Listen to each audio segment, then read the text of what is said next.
R.I.C.H coming right back at you. And today, we gotta talk about a situation that's not really about money. It just looks like it is on the surface. This is about Aries Spears and DJ Vlad and a business relationship that blew up publicly because somebody lost sight of their value in real time. Now let me start here so nobody gets confused about what I'm saying, because I'm always fair before I'm critical. Every person has the right to ask for more money if they feel like their value went up. But you also have to be prepared for the answer when the numbers don't match your feelings. And that's where this whole thing starts falling apart for me. Because this ain't about respect. This is about reality. When you start comparing yourself to somebody else's pay without matching their performance, you already out of position. So, Vlad pays me to be on.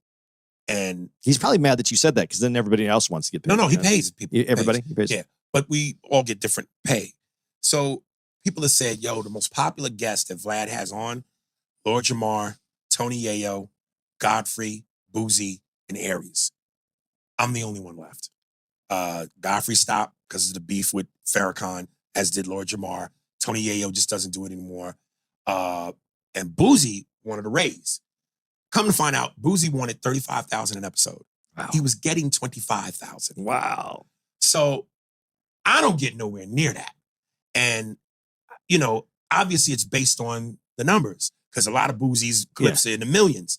Now, again, I've had a few clips in the millions, but a lot of my stuff, the full interview, probably ranges around $300,000 to $500,000. So I basically said to Vlad, I go, hey, listen, man, I'm not trying financially. I know I'm not going to ask you for what you gave Boozy. But, come on, man. I mean, break bread, nigga. And he goes, well, your numbers don't generate what Boozy generate. And so I showed him a bunch of, people that quotes and on YouTube and shit like that and on my phone. And one person said, hey, man, I only buy Vlad subscriptions when I know he's interviewing you. Once the interview's over, I cancel the subscription. Another guy said, hey, man, Aries is a beast. Pay him what you pay them other niggas. And blah, blah. So there's a bunch of these. So he goes, so you want me to pay you more based off of what people are saying? And I said, listen, man, again, I'm just saying, be fair. People are saying to you, they're buying subscriptions. People are saying to you, they only watch when I'm on. And of all the guys you had that were popular, I'm the last one standing. Now you can hear it clear as day. This is a man who believes he's owed something based on who he is and not based on what he's producing right now. And that mindset right there will get you cut off faster than anything else in business. Now let's look at the other side, because this is important too. And this is where people have to stop acting like business is personal. The reason I need to get paid is because, they say that all of Vlad's favorite guests are gone now. Boosie's gone,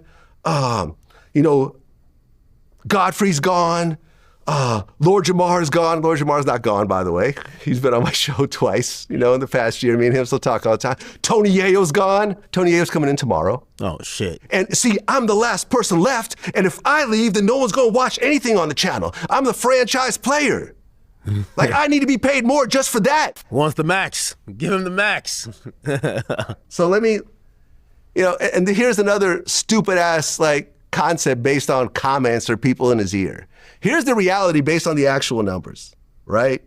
Let me name you all the people that get more views than Aries Spears consistently. Now you can see, Vlad is talking numbers. He's talking performance. He's talking return on investment. And whether people like him or not, that's how business works. You don't get paid based on your feelings. You get paid based on your results. And this is where Aries Spears lost me completely. Because instead of coming back with data, proof, or strategy, he came back with emotion and insults. When you start calling people out of their name in a business negotiation, you've already lost the deal, whether you realize it or not. All Vlad and said, look, I feel like I want a little bit of bump in pay because I know my value.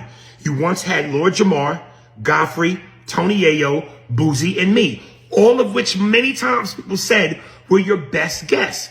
Who's the only one left? Me. Godfrey left, Jamar left, Yayo left, and Boozy left. I'm the last one standing. And when people go, yo, I watched the show because of you, yo, I subscribe to his channel, the moment your interview's over, I unsubscribe. There's value in that. So you're mad at me because I'm recognizing my worth? And I told you I wanted to be fair. I wasn't even saying pay me what you pay Boozy, because I get it. From a numbers business standpoint, I get it. Not only would I do it for free. Better. I'll come on your show one more time for free. You ain't got to pay me shit. And we could talk about it right then and there so we could get the truth. Because there's 3 sides to the truth. Your story, my story, and the truth. Now you can see the energy shift. This ain't a negotiation no more. This is a meltdown. When you start talking like this publicly, you're not negotiating. You burning a bridge in real time. And here's the part that really has to be said, even if people don't like it. Your career history does not guarantee your current value. Just because people know your name don't mean you generate the same attention you used to. And that's a hard pill for a lot of people to swallow, especially when they see other people getting paid more than them. But you cannot pocket watch your way into a raise. You got to earn it with performance. So don't be a coward. Bring me back and let's go through it. And I'll take a page out of Cannabis's book, Second Round Knockout against LL. We could get it live in front of the cameras on your own sitcom. I'll let you kick a verse. Fuck it, I'll let you kick them all. I'll even wait for the studio audience to applaud. Now watch me rip the tap from your arm. Stick you for your Vanguard award in front of your mother first, second, and third born. Have me get on the horn, call Minister Farrakhan, so he could persuade me to squash it. I say, now fuck that. He started it. He forgot what a hardcore artist is. You want to talk shit about me? One of the best shit talkers in the game? Bring your ass, nigga. Bring your ass. Have me on. Don't be a coward, Dussy. Don't be a coward, Gadget. Let's get it on. Because you Russian, I'll do like Drago. If he dies, he dies. Because now you're not just arguing.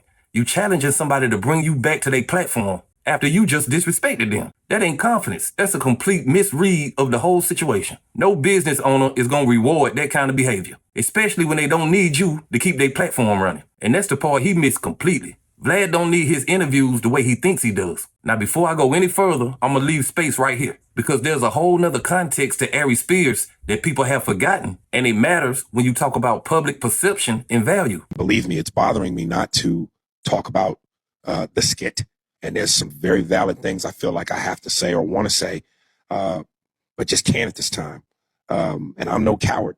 I'm not running from anything, and I'm not guilty of anything. This is why image and decisions matter over time, because everything you've done publicly builds into how people see you today, whether you like it or not. And when you combine that with this type of public behavior, it doesn't help your case. It hurts it. Now let's close this out with what the industry is saying, because sometimes you need an outside perspective to cut through the noise. Aries Spears, you on the list of people that should be happy to get whatever crumbs they getting. You can hear the dismissal in Joe's tone. This is somebody looking at something from a business standpoint and saying this don't even make sense. And that's exactly what a lot of people are thinking, whether they say it out loud or not. Now here's the final point, and this is what this whole video is about if you strip everything away. Your ego will cost you opportunities faster than anybody else ever could. You can have talent, you can have history, you can have moments in the culture. But if you don't have self-awareness, none of that matters when it comes to business. And what I saw here was a lack of self-awareness more than anything else. This was not about being disrespected.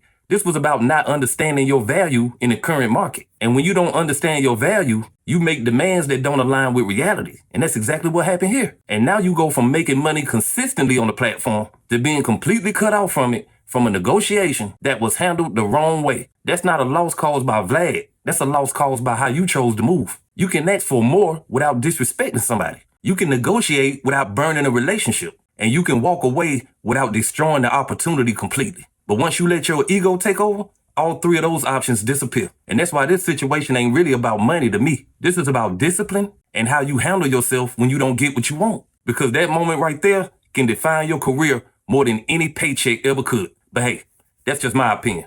What's yours? Like, comment, subscribe. Establish Rich. I'll be back with another one. Peace.